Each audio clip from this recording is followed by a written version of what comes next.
Welcome to Halo Campaign Jurassic Evolution, or whatever you want to call this build. What a coincidence that just a day after the announcement of Halo Campaign Evolved, I'll come up with a brand new big out-of-the-box build in Jurassic World Evolution 3. Well, it actually is a coincidence. I built this last week and I did not know that this is gonna happen, so what a happy coincidence that is. But fear not, this is gonna be a very great speed build, but we're also having a look in-game. This is not only great because of the building pieces and limitations, I should say, I'll talk you through that, but also because of the behavior of the dinosaurs in this game. We're going to learn a lot about the behavior of the dinosaurs in the game because of certain tricks I needed to do to achieve what I achieved. And well, there's a lot of trickery involved, but then again, it isn't. It's a bit of a, it's a bit of a limitation that the game offers I could not really overcome, but I'll talk about that a bit more in a second. First of all, thank you for clicking in. Thank you for still sticking with me. You made it over a minute in, so maybe you're watching the video. I say thanks. That is very helpful. And if you haven't considered subscribing yet, please do click that button and subscribe to the channel, or become a member, or hype the video, whatever. Support me. I don't know. You blah blah. I hate this YouTube stuff, but call to actions are important. They told me, so here we go. Anyways, back to the video. You can see on screen that I am already clicking together a couple of pieces, and I made a couple of variants of the Halo ring. So my initial idea was, and maybe my brain is a little bit disturbed from the Planet games. They literally have no real limitation when it comes to building, other than the FPS limit, I should say. But it turned out that this game has probably a bit more limitation than I thought it was. So first of all, there is a limit to how many pieces you can move at once, and this is about 5,000 individual pieces. As soon as you have 5,000 individual pieces, the game will not allow you to move the selection anymore. Even more than that, you cannot even select more than, I think, 6,500 pieces. It at least lets you select the pieces, but then not interact with them. So my first variant of the bottom part of the ring ended up not being used because it had just way too many pieces in the selection. You can see only duplicating that 4 times made it already 4,500 pieces, and I was just like happily going on, and I was like, okay, that is nice. But at some point I figured, oh my god, that is just like, that's just not going to work because I had way too many pieces.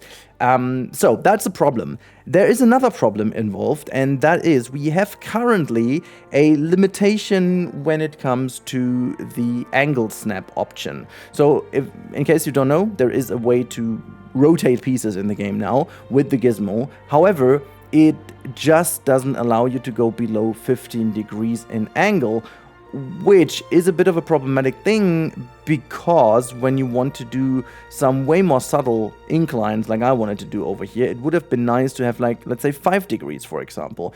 And I was hoping that this is in, because the latest update in Planet Coaster 2 saw them adding the steps 1, 2, 5, and 10 degrees, and so on and so forth. So it's a bit of a weird one why Frontier went a step back when they already went one ahead. Seems like a bit of a running gag with them.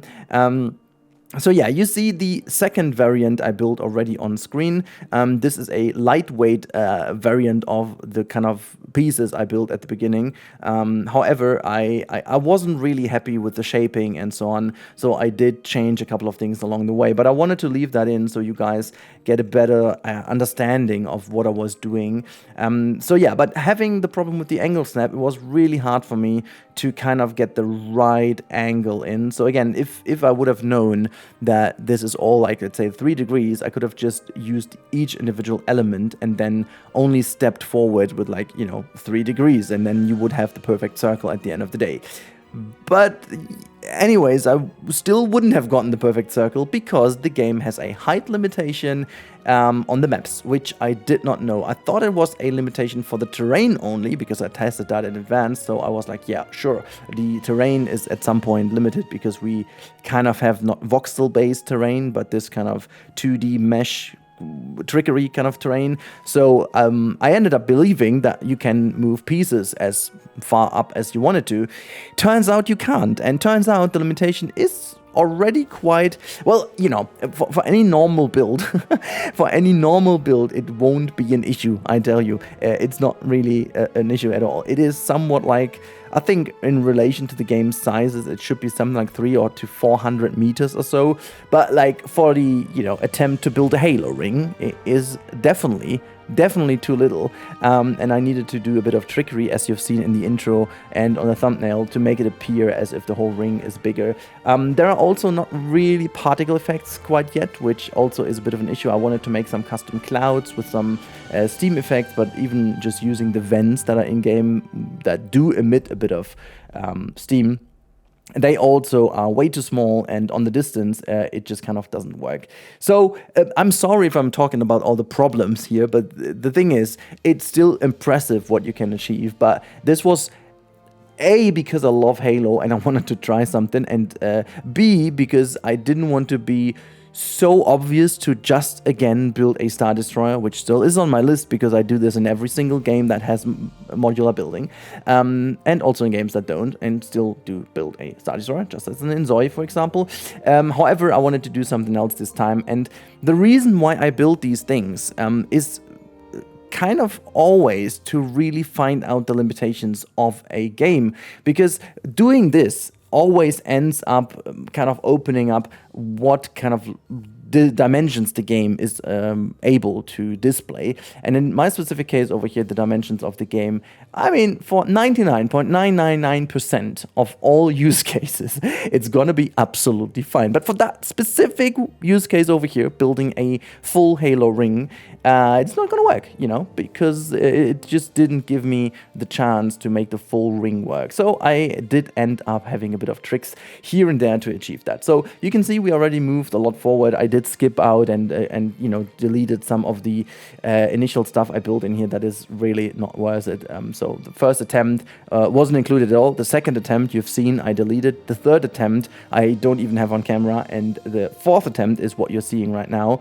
I was doing a couple of tests with the terrain. So here comes the next big challenge. We don't have the voxel-based terrain as we have in the Planet games. If you are new to kind of modular building and these type of games from Frontier, in the Planet games, they have a different approach on the terrain. So they explain, when I was visiting Frontier a couple weeks ago, they did explain also why they were able to pull off the waterfalls in this game, but not in the Planet games. So there is a huge difference in how the terrain works. In Planet Coaster and Planet Zoo, the terrain is actual 3D voxel based, which means when you create terrain, it creates voxels, and that means you can actually also have floating terrain or kind of archways out of terrain. You can dig kind of holes in there, so you can go beyond vertical 90 degrees. However, in Jurassic World Evolution and all the other games before, Jurassic World Evolution 1 and 2, and also in 3, it technically is only a 2D mesh, if you will, that you do pull up in a way. So you have to imagine that almost like a crazy small kind of mesh that has the tiniest mesh pieces in between. And if you take one of these little meshes and you pull that off, you can create kind of a spike, but you will never be able to create like a full loop out of it, because you only have that one edge that you can move around as like a thing. So this is why it essentially is a 2D pattern that you pull off and give it kind of a if you will, what you do is basically you create a custom height map. So that's what you're doing in the Jurassic World Evolution games, and that's also why you can also pull off these waterfalls being on that 2D map. In the voxel-based one, there's a huge difference, because the game then needs to know what is below that terrain and how to interact with the lower part and when it connects to water and so on. That is way more easy. So this is the way why I wasn't able to create floating terrain, and I wanted to do certain things, but as you can see, I was using the ground patterns here to achieve something like looking like snow, for example, and kind of build a snow biome, because on the Halo ring, if you do not know, where have you been living in the last 2 decades, I guess, or even more, it's even older, isn't it? But yeah, so they have different biomes, because the Halo essentially is like a floating planet in air, but just built intentionally, and so we have different kind of areas in here. I intentionally did build these other areas very just like a bit of a trickery, just nothing detailed. So I could have gone crazy and built like all these levels and stuff, but I decided to go with Blood Gulch as a level. I also wanted to go with the Creek one, which is my Beaver Creek is basically one of my favorite maps in Halo, but that one is a lot more too dense, and I think Blood Gulch actually becomes one of the best choices, simply because it offers that huge space in the middle, and kind of I love having this for the dinosaurs in there, and I needed to have a central map there. It would have been so nice to kind of, you know, have some floating kind of clouds and stuff above it, because that's just what makes the Halo also look so awesome. And also, I wanted to make like a green screen kind of backdrop. The problem, and you'll see that later on, is that, you know, with the lighting and so on, it all turned out to be a little bit difficult to create a green screen box that would actually work. I tried my best in doing so, but also the problem about a green screen is that I have a lot of greenery in this build, so I would need to mask it anyways, and so I decided to go for like a gray blackish one, but I'll actually, for the final version, I may have changed a couple of the colors to be a bit more adjusted. But yeah, let's quickly talk about the habitat itself, shall we? Because it's kind of, you know, another little clever trick I used here. Because of the waterfalls, I was able to create a flow from both sides leading to the middle part. It kind of nicely created that wonderful effect of having still a almost like gravity-based water physics on that rounded shape, which usually wouldn't be possible because we would have the flat terraces of different heights of water. But thankfully so that we could now create these streams. It looks like as if there's a proper river that works as a gravity. Now, it's a bit of a technical thing now, but let's quickly talk about how a Halo ring achieves gravity in the first place, because I personally find this a very interesting knowledge. I learned that during studying a little bit, like, well, not like professionally, but I did learn that while studying into some rocket science, and I like space travel and so on, just in general. So I wanted to know exactly how that would function. And there are also some plans for some actual space stations right now. I think Axiom is one of the things that they are trying to do, and what's the other one called? I forgot. But like the idea is that you can recreate Earth gravity by having a specific rotation in a ring form kind of setup. So at the moment the idea is you take like a couple of starships from SpaceX and you put them together in a certain distance. I don't even know how long that is, and if they rotate in a certain speed, the lowest level, like the outer floor, so to say, is becoming, due to the centrifugal, I think it should be the centrifugal forces in English, they will be pulling you, due to the rotational forces, to the ground or to the nearest kind of edge, and that is then technically the ground. You know, I mean, you're in space, there is no ground, but due to the fact how you could align the orientation of your buildings, that would become the ground, and because of the forces pulling you down, you would actually have gravity, which is a pretty interesting thought at this point. So yeah, I was very interested in that topic. So Halo obviously makes use of the kind of same physics principle, just a bajillion times bigger, so that the actually not the rotation, but the size of Halo is so big that the curve almost becomes invisible or not noticeable at all, because the thing is so huge that the angle of the curve is so tiny on a length of a kilometer, for example, that you won't notice that. So you only notice this if you look into the distance. And I remember in Halo seeing that ring for the first time, like being on that ring and seeing kind of this ring in the distance. And now with Halo Campaign Evolved, seeing how it looked back in the day, you always remember the graphics being better than they actually were. It's so funny though. Yeah, I kind of always thought that was the bestest graphics ever. Here you can see, by the way, how I built this kind of green, blue screen, whatever attempt. Again, color-wise, it's a bit of a hard one. And you can see now one of the other issues is the LOD setting in Jurassic World Evolution 3. The LODs are super harsh, meaning, for you, if you don't know what that means, LOD is the level of detail.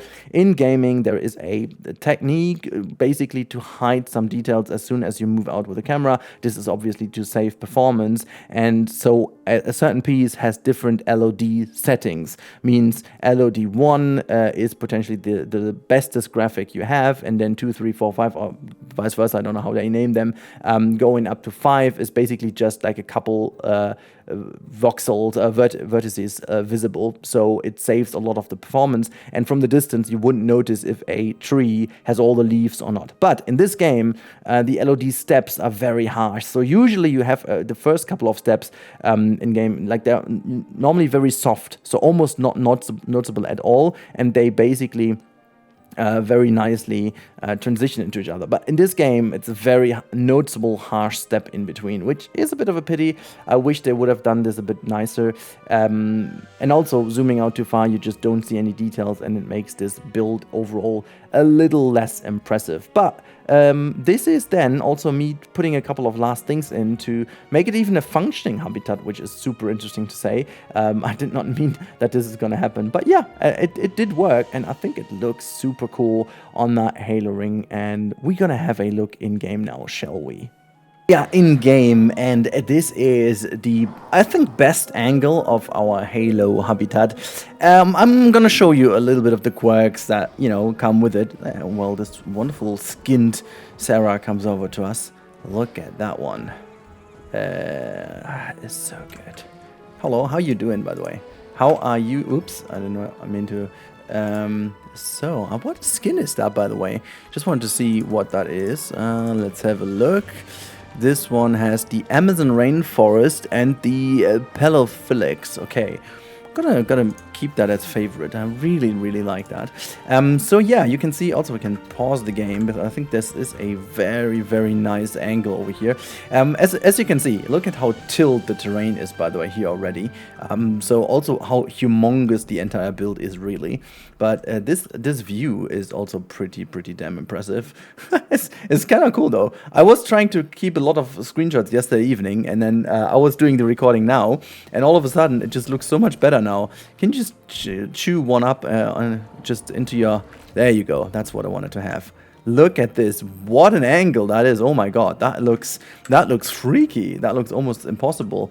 That's so good. I haven't really had the chance yesterday to do such a great screenshot. Maybe I'm going to take that one as thumbnail though, because it's so freaking good. I haven't had the chance, as I said, but now you went up here for having some foodies. So good. So good. Yeah. Anyways, let's zoom out quite a lot. I just wanted to quickly show you that there is movement in here, and it does work, and it is a working habitat. However, you can see there are some towers. I did do them without on-screen. To be fair, they're also not super detailed. You know, I just quickly slapped together a couple of the, you know, concrete blocks, even though they are technically metal in Halo. But we don't really have that many great metal pieces in the game that, you know, at least not that huge ones. These ones are among the best, these kind of corrugated thingies over here. But yeah, you know, they are mostly for the looks, and we have them on both sides, just to pretend there is something. This like a pretend ocean habitat. Again, I couldn't get any water over here. I had the idea to use that kind of fountain piece, which almost looks like water, but the problem is that, you know, with the camera angle, it's almost impossible to build up here. You know, that's actually the closest I can get to this upper layer on the map. Like, the camera really has its end here. I can't even move any further up. That's the highest I can get with the camera. I can tilt this, whatever. I can, you know, go down. But I can't really go up any more than this. You know, if you zoom out, you can also see popping in these things. You know, there is a lot to say about this. It is really cool, but at this point, it's almost impossible to build in here. You can see if I move up here, at some point, we are bumping into this. This is also why I wasn't able to align these pieces perfectly anymore. It's been almost impossible. You can see that the camera is all over the place. It's just not meant to be this way.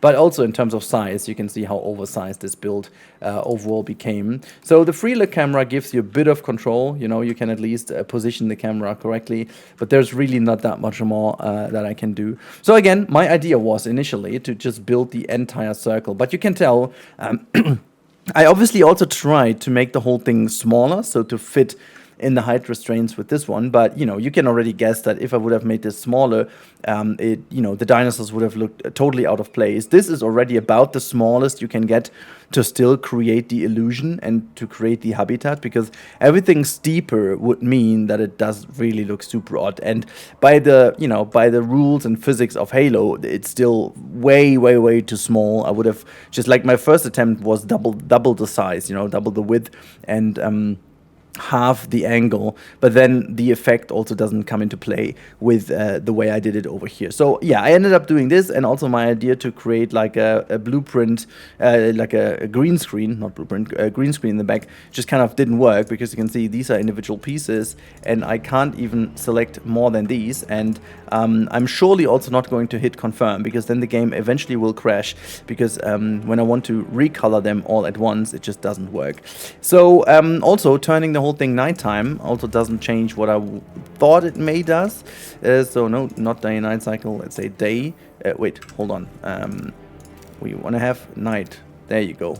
Something is going on with my mouse. It's just actually double clicking all the time. I'm not sure why exactly that's happening. But, whoops, wait, hold on. Did it just go to night? Oh, they're still having this little issue. So maybe that is night then.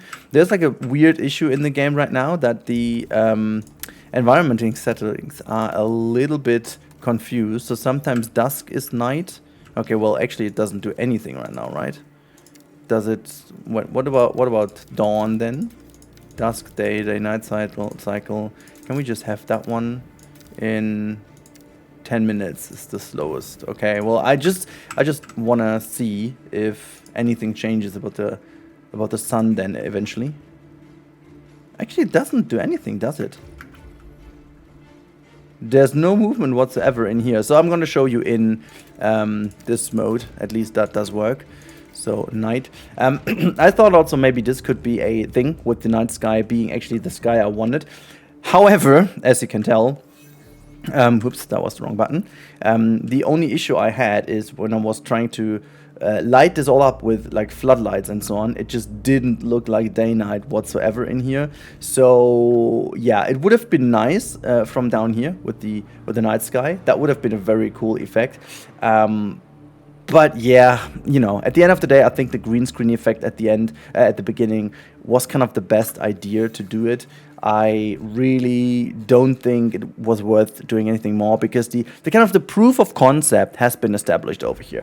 I really am still pretty damn happy with this build, because it shows what you can do in the game. It just shows the limitations, like how tall you can build, how big you can build, and you can also tell the performance in this one is surprisingly good. I have easily over 60 FPS in the highest modes, no problem whatsoever. I can also click things, I can move things, you know, it's snappy. There's no big deal involved. By the way, here you can see some of the items I used. There's like a forest blueprint, and then we have got like these things in here. There's like a lower part, just like how I kind of click these things together then later on. So that's just giving you a bit more of the ground pattern over here.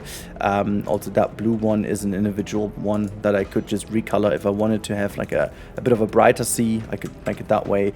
But yeah, eventually that's just like a, also you can kind of create a cool effect with that, by the way. You can just like also move this one out, and then move that one out too, and yeah, maybe have some of these ones also not in place anymore. It's kind of a little stop motion stuff you can do in the game, which is also always pretty fun to do, as if the ring is being assembled over here.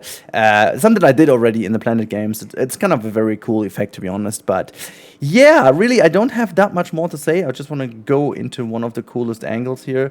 So the lighting, it does change a little bit eventually, but it doesn't really change much. Seems like a little bug. I hope they do fix it. But yeah, I'm going to position myself here. This is the absolute best spot to be in. Oops, let's go to default then. Default. Oh, okay, but that is actually how it should be correctly, right? That is interesting. So because in here we do have now the light transition.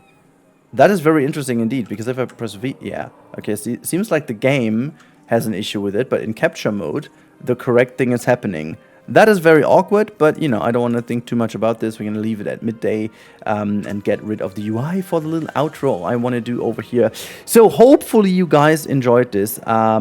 This build meant a lot to me. So I'm a big fan of Halo, apparently. If you haven't guessed by now, you should have.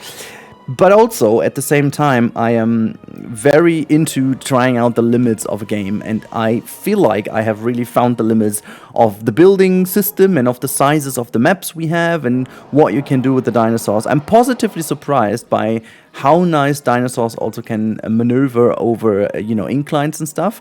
That was surprisingly well, and also with the waterfalls and water streams, what you can achieve is pretty nuts. But other than that, there are a couple of things about the game that, might need a little bit of love to be fixed. And also, one big caveat is that on console, you may really not want to open this. I'm not even sure if you can. The complexity meter should definitely be crushed by opening this, if you can even open this. So Frontier is already looking into the, complexity meter. It's been the same as with the Planet games on console. It is a limitation, most definitely, and there is no way around.